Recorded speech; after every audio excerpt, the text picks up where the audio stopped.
When we get home, the first thing that we're going to do is we are going to find this boy's proper family. Oh, he hasn't got any, not around here anyway. Yeah, I do. Oh.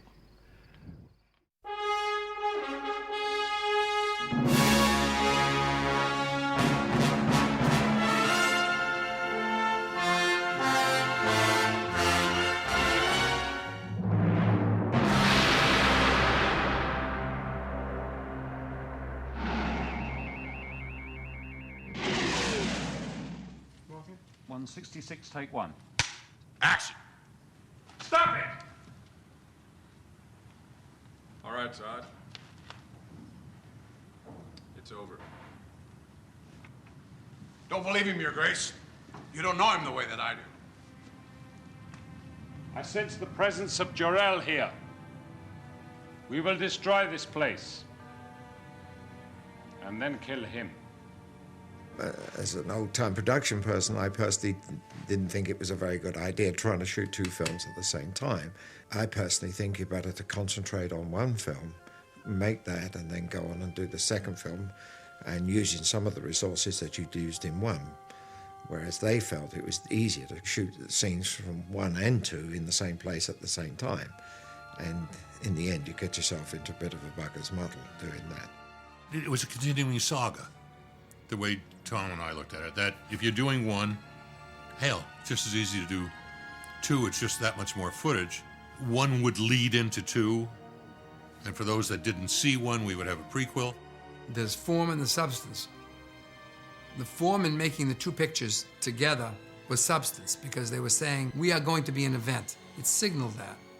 You had to make sure that they both worked.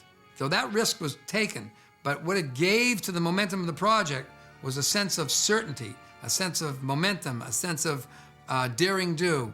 This was unique. And so I think that challenge that they met gave it that quality.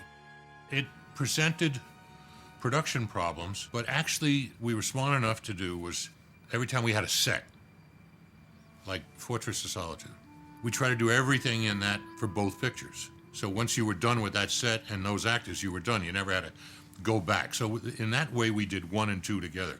The crew on Superman, the English crew, were so dedicated, so professional. Everybody in every category knew the story, knew the script. When I did The Omen, there was one of four great cameramen I wanted to work with. The first one was Jeff Hunsworth, and he was not available. So when this one came along, I immediately called Jeff Hunsworth and I said, would you like to do a movie about Superman? He said, oh, I'd love to. Who is he? I said, it's the comic book artist thing. He said, oh. So we came in and met, and we told him our approach, and he came on board right away. Well, Jeff Hansworth was the light and cameraman. He's lovely, God rest him. I mean, I've done 2 or 3 films with him before. I mean, real old school. Lovely man. Very, very crafted in his talent. No digital work, all film, all graded, at the labs on rushes, and completely relied on filters and the right stop and the right stock and the traditional way as to how you'd photograph something. Jeffrey was a very daring, brave cameraman as well as a very good cameraman. And if you see the Krypton sequence, all the actors were in 3M material, reflective material, which means you could actually burn them right off the screen. So the bravery of what he did then, because you have the Soulkinds pay an absolute fortune for Marlon to come on, and almost taking him off the screen with the daringness of photography took a lot of courage. You will travel far, my little Kal-El. When I saw Star Wars, John Barry had done that. I met with him immediately, and he was a wonderful character. Walked in with a presentation that was extraordinary, a book of crystals, to see who would have been part of a life of a crystal, and therefore how would Fortress of Solitude come to be, and he was way ahead of it. John, in a way, was asked to come along and get it together for, I seem to remember it was something like 6 weeks off shooting, so there was just that sort of time scale. I remember spending an awful lot of time on that Krypton set, because there's just the sheer scale of it, Doing those sort of things, because there's no yardstick to compare it to something else that's previously been done, you almost have to be there and say, you know, it should be like this or like that or whatever. And it's really an instinctive thing that you hope sort of works, really. I mean, it's a huge spectrum. I like to think that, you know, John sort of pulled it off, really. A lot of people in America didn't believe that it was made, that they were made in England. They thought they were American films, which is a marvellous compliment to the art department, the directors and everybody involved, and indeed English film. It was everyone, and all of the vehicles and telephones and posters and advertising were all imported from America. It was like retrofitting it. It was getting everybody to figure out how we did some of the shots first. Therefore, what technically you had to invent to do it, and at what order you had to do it. That was the logic behind the schedule. When I took over, they told me it's going to be fairly easy for you because we've been in pre-production for a long period of time. I said, the most important thing is let me see your flying, because if I couldn't convince an audience that this flying was real, you didn't have a movie. Then he went back to a TV show where he jumped out the window and he was on a board and you could see it. So when they showed me their tests, he jumped out of a window and he was on a board. I said, you guys are kidding. And on the first day of the flying, we were all there assembled. We were going to see, you know, what we were going to be doing. And they had the team of guys who did the flying in the Peter Pan pantomime. They kind of hooked up a guy, and there was 3 guys with a rope. And they pulled the rope, and the actor went up in the air. And I remember looking at Donna and seeing Donna's face, and he said, "That's it." Then we knew we were in trouble. It was an absolute nightmare to make the man fly. And a fortune, absolute fortune to get there. You just can't give the special effects department, and by that I mean all of the effects, too much credit for the most unbelievable job, because they were doing things that just had not been done on screen before. I mean, I have no idea how they went about their work, except for the fact that it was like the Wright brothers. No one had ever made anybody fly on screen successfully. So, and no one had any idea 3 months before the picture how he was going to fly. And he flew green screen, black screen, blue screen. There was a little bit of animation. He was on wires. He was in gimbals that were very sophisticated. But 90% of the stuff was invented for the movie. And in the early days, we had little models of Superman. We were firing out of cannons across the lawn at Shepperton Studios. I did lots of flying tests. We even tried flying upside down. All sorts of innovative things like that were tried and tested. Because we were quite desperate at the time, you know. We hadn't really figured out how to make it most effectively. Yeah, we could do it, but we really wanted to avoid the sort of visible tricks. We wanted to be smooth. I came up with a system for making things fly, using 2 interlock zoom lenses. Christopher Reeve would be basically in one place on a pole arm that's pushed through the screen that you don't see, and he's there. And all he does is sort of make the moves, and it's the camera and the projector that make him look like he comes straight up. Besides that, you can rotate and you know, pan and tilt and do all that sort of stuff in addition. Chris had immense patience, because, I mean, sticking the harness on a guy and hanging you by the parts that aren't too comfortable for many hours at a time, and him holding the pose and keeping his composure, and then still having to actually act and react to something at the end of it all, you know, it's a technique. I mean, he had it down perfectly. I thought the flying was so dumb. I thought there was no way this was going to work. So I just thought, we're flying around, and Don would say, now you're going past the Statue of Liberty, and whoop-de-doo was what I thought. There was a lot of things during the flying scene that really tested one's confidence in the scene itself, where I didn't think it was going to work at all. Nowadays, when you see a man fly, hey, you want to see a man fly, you can fly. But in those days, you had to do it, and it was major thought process production. It narrowed down to a group of physical working people, not computers. But in those days, you had to do those things, and they were touchable, and they were unreal. When we saw Christopher Reeve fly for the first time in dailies, that it worked after a year and a half of trying to get it to work, there wasn't a dry eye in the room. I mean, he flew. He actually flew. It was amazing.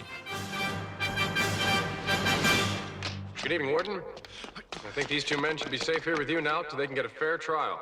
Who is it, Superman? Lex Luthor. There weren't too many odd things, difficult things that I had to really, break down on. It was much more the normal makeups. But there were times when I had to really be on the ball too. Gene Hackman would come in, I got to put a ball cap on him. And over the years I'd done ball caps and changing them, developing them, and I found the best system was, strangely enough, was to make it pure white. And then I would put my makeup and stuff on it. And Gene Hackman stood up there, he looked close into me and said, "What are you trying to do? Turn me into a ping pong ball?" He said. Difficult to explain to him, and he was a bit worried. Anyway, I then carried on doing my makeup, and as usual, and it worked. He didn't worry about it after that, but at the time, he seemed like he was quite concerned. We agreed this would be down, right? Yes, and all will go over there in a perfect piece of coordination, raise it, and go out. We can all go home. We take 733. Donner, he must have been exhausted. I was a young guy. Donner was a young guy as well, but he was in his late 40s at that time. I was in my late 20s. And now I know, having directed some movies myself, what the exhaustion of shooting a movie, let alone trying to cope with 5 units. And absolutely, as Dick, this was the great opportunity of his life. This was I know he felt this was like manna from heaven to have such a subject which he felt he was perfect for. So Donner was taking all this pressure. He was coming into the rushes in the morning and looking at them with me, but there were 5 units. So some mornings I would have 3 hours of rushes, maybe. So it became a real log jam. I just didn't realize under what real pressure he was under. Mr. Salkind was, with it all, a very smart man. And he came from a family of very well-known producers. I don't think he or his son or Spengler, one of their producers, all these people, I don't think they had any concept of what the film would be. As far as I'm concerned, their sole interest was, how do we make it cheaper? And we would come up with these ideas, but it would be an important idea that you had to be able to execute here.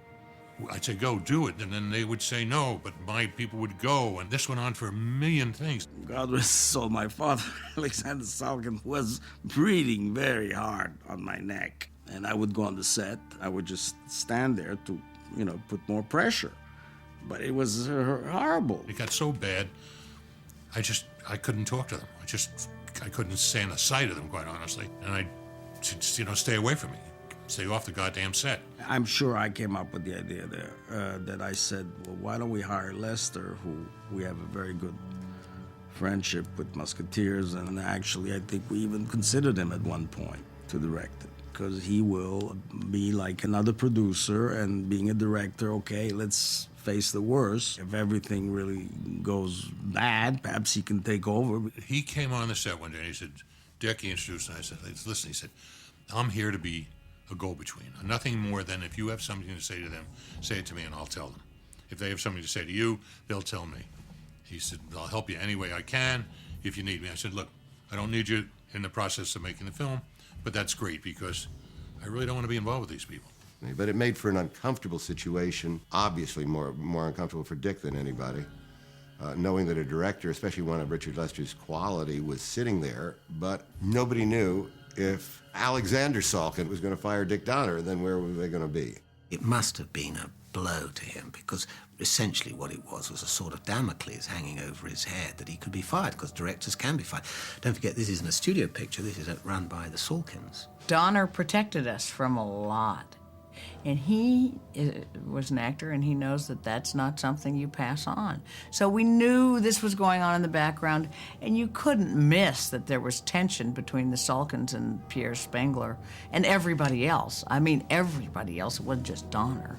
There were lots of things going on in the background and lots of confusions, but Dick, in his own way, was one who kind of weaved it together, and he had a kind of tight group around him, like Jeffrey Hansworth, David Tomlin, assistant director, Stuart, the editor, myself. So there was a nice group around him that kind of guided it through. And I must admit, because Jeffrey Hansworth died before he never saw the film, and we had quite a few showings for execs and that. It never seemed to be a happy experience. We reached a given point where we had finished everything with Brando and Hackman, and we realized that if we were going to make the date, which was originally summer, but was getting tough to make that, we had to concentrate on one. Warner said to Dick and said to me, the most spectacular effect in either picture is Superman turning the world backwards, which was the original end of Superman 2. Is there a way to put it on to the end of Superman 1? Because if Superman 1 isn't a hit, if this is a colossal disaster, there may not be a Superman 2. And so I had to try and construct the plot in such a way so that the end of 2 became the end of 1. The original end of 1 was Superman getting rid of those deadly missiles, and he threw one into space, and it just kept going and going and going, and hit the imprisoned 3 supervillains and released them. And they all yelled, "Free, free," and they're heading toward Earth, and it said they will return in Superman 2. So that ending was scrapped of 1, and we put turning the world backwards in.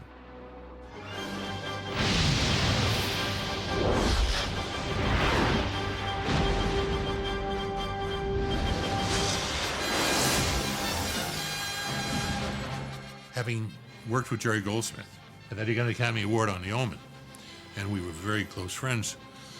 When I got into this picture, I immediately called Jerry and I said, "I'd love to have you do the score." So I'd love to. So we had a date set, but as the picture prolonged itself, I lost Jerry. And I said, "Oh God, why?" I said, "I'd love to go with John Williams. I wonder if we can get him." Called John Williams, sent him the script. He called and said, "I'd love to do it." I said, "Oh, great." I had John Williams in a date, but then we lost him because we went past that date. We wouldn't be able to got Jerry back. I said, maybe that's the way it's supposed to be. And then when we just found out we were going to go for Christmas and we were going to be that much later, I lost Jerry again. Those guys were doing pictures back to back, and I got John Williams.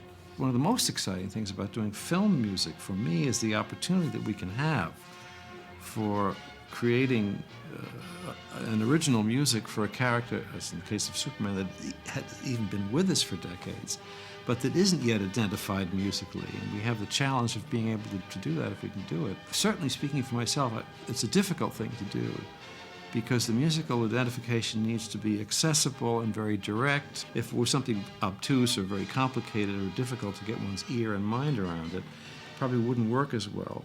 I'm delighted that Superman is identified by the music from the film and not from the radio or this or the comic strips for whatever reason. I don't think it had music that, at least that I know or remember. You're a dreamer, Lex Luthor. A sick, twisted dreamer. Your plan couldn't possibly work. I'll admit there were a few problems, which, by the way, is target 0 right here. Ooh. Got it. This picture never had a preview. Never had a preview. We had a rough cut, and I wanted to run that continuity with an audience to find out, hey, am I anywhere near where I should be? Is the audience going to be happy? Have I not told something? So we arranged to have a preview in the United States, and we got a telephone call, and they said, come into Warner's, we got to talk to you. And I came in and I said, look, we got a problem. Salkinds won't release that print. They won't bring it to this country. I said, why not? According to them, they think you can print the picture off this rough cut. I said, you can't print off this. We have to have the negative. The negative is back there. They said they will not bring it over. And I was fit to be tied. It was impossible. So I never had a preview. I had to go back to England and put the picture together as is, never showing it to anybody. The first time I saw Superman, we were in Washington, D.C. I think it was President Carter who saw the first one, and Amy was there. That was pretty fun. I took my mom. The Shrivers had a party. That was pretty good. I think maybe then I started realizing how big this thing was. That's the first audience that saw the picture. It was about as scary as it gets. But I had an incredible thing happen. Siegel and Schuster were invited to the premiere. And at the end of the premiere, they both came over and just thanked me profusely and was crying, and I got caught up in it. And then they all said, would you please come to this room? And I walked in the room, there's all the Warner Brothers executives, and there was the original statue of Superman, a bronze done in 1936 or 39, and they were giving it to me. It was the most moving moment I think I've ever had in the business and will ever have, except when my wife said she'd marry me. I was not in any way prepared for being in a global hit. It's a real shock to go from being anonymous to suddenly being recognized everywhere you go is really a rude awakening. Chris handled it very well. I didn't handle it well at all. It really messed with my head, and I wasn't prepared at all. The day the movie premiered, I got a phone call from Mark McClure, and he says, Jeff, they looped your voice. And as an actor, you got to realize that hurts when you hear that. And when I went to the party at Donner's house after the LA premiere, he came up and apologized to me. And I said, well, you know, I think you owe me an apology. I guess what happened was Chris was concerned, as well as the producers, this is according to Chris, that my voice was deeper than his and they would notice the difference. But once Donner talked to me and once Chris talked to me, I got over it. But it had nothing to do with Chris and I not getting along. It had nothing to do with, you know, anything negative. It was to better the film. And if that's the case, then that's the whole idea of art. That's the idea of making the film. Then go for it. Dick Donner was a filmmaker. He knew it from films like The Omen and other films he had done. He knew that the heart of storytelling was to invest yourselves in the character and the narrative. And he never took his eye off of that. He never let the frosting of the sets and the design, even the special effects, overwhelm the story. And that's what he kept center stage. And that's why it was successful. If it was the other way around, it might have been a good trailer, but it wouldn't have been a good movie. I was very, very, very proud of the picture, and not in its size and the fact that it was the #1 for Winners or any of that stuff. The fact that we pulled this off, that an audience sat in that theater and they got the same charge I did when I sat in Daly's and I saw Christopher Reeve fly from one end of the stage to the other, and people went, oh, they just sucked in their breath. And it was very fulfilling.